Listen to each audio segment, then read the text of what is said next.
മുഖ്യമന്ത്രി A K ബാലനൊപ്പമാണ് എന്നാണോ ഇന്നത്തെ പത്രസമ്മേളനത്തിൽ മനസ്സിലാവുന്നത്? അതെ, നമ്മൾ ഇന്നലെ നടത്തിയ ചർച്ചയുടെ തുടർച്ചയാണല്ലോ. ഇന്നലെ എ കെ ബാലനെ തിരുത്തണ്ടേ എന്നായിരുന്നു നമ്മുടെ ചോദ്യം.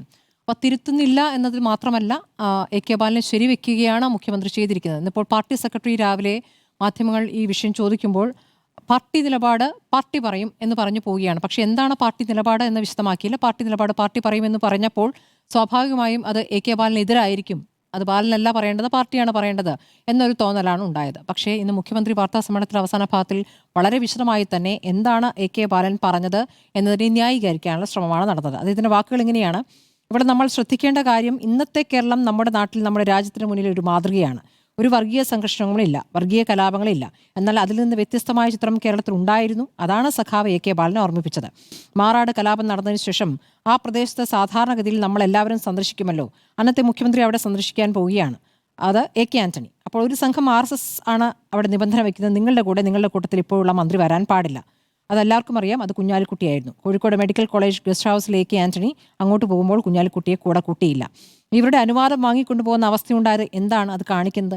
അതിൽ മറ്റൊരു ഭാഗം ഞാൻ നിങ്ങളെ ഓർമ്മിപ്പിക്കാം. അന്ന് ഞാൻ പാർട്ടിയുടെ ഭാരവാഹിയായി പ്രവർത്തിക്കുന്ന കാലമാണല്ലോ. ഞാൻ അവിടെ പോയിരുന്നു, ആരുടെയും അനുമതി വാങ്ങിയിട്ടല്ല പോയത്. അവിടെ പോയി ആളുകളെ കണ്ടു, കാര്യങ്ങൾ സംസാരിച്ചു, തിരിച്ചു വരികയും ചെയ്തു. എന്തിനാണ് കേരളത്തിൻ്റെ ഒരു മുഖ്യമന്ത്രി അങ്ങനെ ഒരു നിലപാടെടുത്തത്? അതാണ് UDFൻ്റെ രീതി. UDF വർഗീയതയെ എങ്ങനെ സമീപിക്കൂ എന്നുള്ളതാണ് പ്രശ്നം. ഇത് യഥാർത്ഥത്തിൽ എന്താണ് എന്നുള്ളതാണ്. മാറാട് കലാപത്തിൽ എല്ലാ പാർട്ടികളിലെയും അംഗങ്ങൾ ഉണ്ടായിരുന്നു. അതിൽ ലീഗിലെ ചില നേതാക്കളുടെ പേരുകളടക്കം ഉണ്ടായിരുന്നു. അതിൽ CPMൻ്റെ തന്നെ 78 പേർ പ്രതികളാണ്. ആ കലാപം എന്ന് പറയുന്നത്, കലാപം എന്നതിനേക്കാൾ അത് ഒരു തീരപ്രദേശത്തെ ഭാഗമാണ്. ആ ഭാഗത്ത് ഒരു വർഗീയ രൂപത്തിലൊരു സംഘർഷമായി മാറുന്ന കലാപം എന്ന രൂപത്തിലേക്ക് മാറാതിരിക്കാൻ അന്നത്തെ രാഷ്ട്രീയ പാർട്ടികൾ ഒരു മുൻകൈ എടുക്കുന്നുണ്ട്. ഒരു നേതാവ് അങ്ങോട്ട് പോവുകയാണെങ്കിൽ അവിടെ ഒരു സംഘർഷം ഉണ്ടാകും എന്ന് കാണുകയാണെങ്കിൽ ആ നേതാവ് അവിടേക്ക് പോകാതിരിക്കുകയാണ് ചെയ്യുക. ആ സമീപനം അത് കുഞ്ഞാലിക്കുട്ടി എടുക്കുകയാണ് ചെയ്തിട്ടുള്ളത്. എ കെ ആന്റണി അങ്ങോട്ട് വരണ്ട എന്ന് പറഞ്ഞ് കുഞ്ഞാലിക്കുട്ടിയെ തടയുകയായിരുന്നില്ല. അന്ന് ലീഗ് എടുത്ത സമീപനം അതായിരുന്നു. അങ്ങനെ ഒരു സമീപനം എടുക്കുമ്പോൾ എന്തുകൊണ്ട് ലീഗിനെ അങ്ങോട്ട് കൊണ്ടുപോയില്ല എന്നുള്ള ചോദ്യമാണ് അവിടെ ചോദിക്കുന്നത്. പിന്നെ ഇപ്പോൾ 5ാം മന്ത്രി സ്ഥാനവുമായി ബന്ധപ്പെട്ട് അന്ന് VD സതീശൻ പറഞ്ഞ കാര്യമൊക്കെ ഓർമ്മിപ്പിക്കുകയാണ്. അത് ഇപ്പോൾ ഓർമ്മിപ്പിക്കുന്നത് എന്തിനാണ്? അങ്ങനെയാണെങ്കിൽ ഇവിടെ കുഞ്ഞാപ്പ അല്ലേ, കുഞ്ഞൂഞ്ഞ്, പിന്നെ ആരാണ്? കുഞ്ഞുമാണി. ഈ പ്രയോഗം ആരാണ് നടത്തിയിട്ടുള്ളത്? ഇവിടെ CPM ആണ് നടത്തിയിട്ടുള്ളത്. ആ പ്രയോഗം എന്തായിരുന്നു? ഇവിടെ ആര് തീരുമാനിക്കുന്നു, ഇവിടെ ന്യൂനപക്ഷം തീരുമാനിക്കുന്നു എന്ന രൂപത്തിലാണ് അതിനെ അവതരിപ്പിച്ചിരുന്നത്. അങ്ങനെ അവതരിപ്പിച്ചിരുന്ന CPM ഇപ്പോൾ ലീഗിനെ അതായത് വെടക്കാക്കി തനിക്കാക്കുക എന്നൊരു പ്രയോഗമുണ്ട്. അത് ലീഗിനോട് പറയുകയാണ്, നിങ്ങളെപ്പോലും തള്ളിയവരാണ്. അതായത് ഇത് ഏത് കാലത്താണ്? 2002, 2004 കാലത്തെ മാറാട് കലാപത്തെ ഇപ്പോൾ 2025 ഓർമ്മിപ്പിക്കുന്നത് എന്തിനാണ്? ഞങ്ങളുടെ കാലത്ത് ഒരു കലാപവും ഉണ്ടായിട്ടില്ല. കലാപം ഞങ്ങളുടെ എന്നോ നിങ്ങളുടെ എന്നല്ല, കലാപം ഉണ്ടാകാനേ പാടില്ല എന്നുള്ളതാണ്.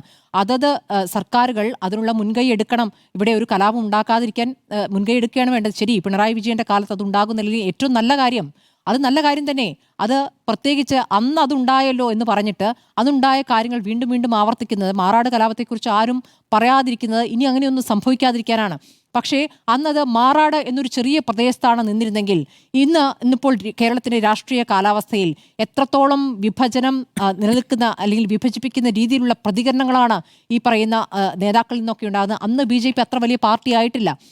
അന്ന് നടത്തിയ വർഗീയ പ്രതികരണങ്ങൾ ഇന്നിപ്പോൾ അതിനേക്കാൾ വലിയ പ്രതികരണങ്ങൾ നടത്തുന്ന രൂപത്തിലേക്ക് കാലം മാറിയിട്ടുണ്ട്. അപ്പോൾ എന്തിനാണ് ആ കാലം വീണ്ടും വീണ്ടും ഓർമ്മിപ്പിക്കുന്നത് എന്നുള്ള പ്രധാനപ്പെട്ട ചോദ്യം അവിടെ നിൽക്കുന്നു. എന്തിനാണ്? ഇപ്പോൾ വികസനമുണ്ടല്ലോ, വികസനത്തെക്കുറിച്ച് 100 നാവിൽ പറയാൻ കഴിയുമെന്ന് തന്നെ ഒരു വശത്ത് കൂടി മുഖ്യമന്ത്രിയും മന്ത്രിമാരും പറയുന്നുണ്ട്. എന്നാൽ വികസനം പറയുന്നേ, വികസനം പറഞ്ഞ് വോട്ട് വാങ്ങൂ. എന്തിനാണ് ഈ വർഗീയത പറയുന്നത്?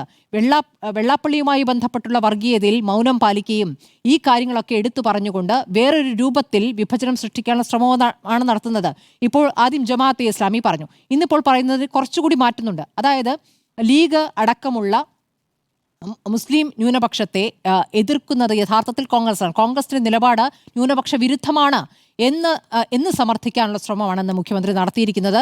പക്ഷേ പാലക്കാട് ജില്ലാ കമ്മിറ്റിയിൽ എ കെ ബാലൻ വായ തുറന്നാൽ പാർട്ടിക്ക് വോട്ട് പോകുമെന്നൊരു വിലയിരുത്തൽ നടത്തിയിട്ടുണ്ട്. ഈ പ്രതികരണം അനാവശ്യവും അസ്ഥാനത്തായിരുന്നു എ കെ ബാലന്റെ പ്രതികരണം എന്നുള്ള നിലപാടാണ് ജില്ലാ കമ്മിറ്റി എടുത്തിരിക്കുന്നത്.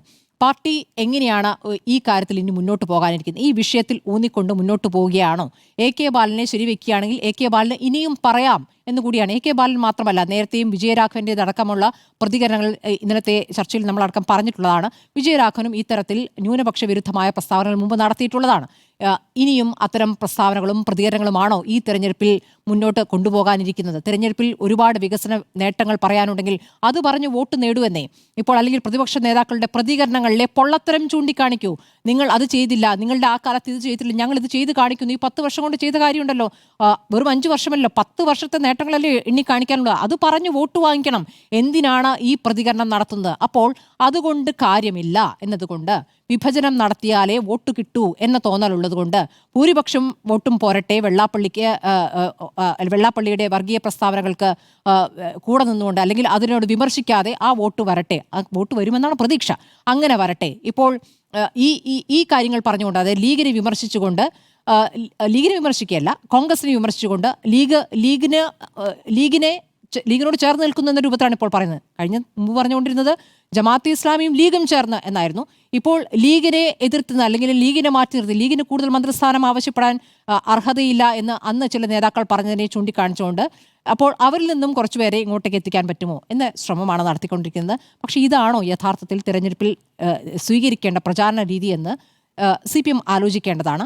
ഇതുമായി മുന്നോട്ട് പോകും, അല്ലെങ്കിൽ ബാലനെ ശരിവെക്കുന്നതുകൊണ്ട് ഇതാണ് രീതി എന്നാണ് ഇപ്പോൾ മുഖ്യമന്ത്രി കാണിച്ചു തന്നിരിക്കുന്നത്. അപ്പോൾ മുഖ്യമന്ത്രി ബാലനൊപ്പമാണ് എന്ന കാര്യത്തിൽ ഒരു തർക്കവുമില്ല എന്നുള്ളതാണ്. AK ആന്റണി അന്ന് രാജിവെച്ചത് എന്തിനാണെന്നൊക്കെയുള്ള നമ്മുടെ മുന്നിലുണ്ട്. ശരിയാണ്, CK ഗോവിന്ദൻ നായർ പറഞ്ഞ് നമ്മുടെ മുന്നിലുണ്ട്. 5ാം മന്ത്രി സ്ഥാനവുമായി ബന്ധപ്പെട്ട അന്ന് VD സതീശൻ പറഞ്ഞ കാര്യങ്ങളുമുണ്ട്. അതൊക്കെ അതത് കാലത്ത് പറഞ്ഞു എന്ന് പറയുമ്പോൾ അവിടെയാണ് ഈ പറഞ്ഞ കുഞ്ഞുമാണി, കുഞ്ഞുഞ്ഞ് തുടങ്ങിയ പ്രതികരണങ്ങളൊക്കെ CPM നടത്തിയിട്ടുള്ളത്. ഓരോ കാലത്ത് ഓരോ പ്രതികരണങ്ങൾ അതത് കാലത്ത് ചെയ്തിട്ടുണ്ട്. ഇനി ഈ പറയുന്ന കലാപങ്ങളൊക്കെ കോൺഗ്രസ് ഭരിക്കുമ്പോൾ മാത്രമാണെന്നൊന്നും പറയാൻ പറ്റില്ല. ഇടതുപക്ഷം ഭരിക്കുമ്പോഴും ഉണ്ടായിട്ട്, VS-ന്റെ കാലത്തും ഉണ്ടായിരുന്നു. ഭീമാപ്പള്ളി കലാപമൊക്കെ ഉണ്ടായിരുന്നത് VS-ന്റെ കാലത്താണ്. എന്തിനാണത് പിന്നെയും പറയുന്നതെന്നേ? ഇനി ഉണ്ടാകാതിരിക്കുക എന്ന ഏറ്റവും പക്വമായ സമീപനം എടുക്കേണ്ടവരുടെ ഭാഗത്ത് ഇത്തരം പ്രതികരണങ്ങൾ ഉണ്ടാകുമ്പോൾ അത് ഒട്ടും ആശ്വാസ്യമായ കാര്യമല്ല. മുഖ്യമന്ത്രി AK ബാലനൊപ്പമാണ്, AK ബാലന്റെ വർഗീയ പരാമർശത്തിന് ഒപ്പമാണ് എന്ന് വേണം കരുതാൻ.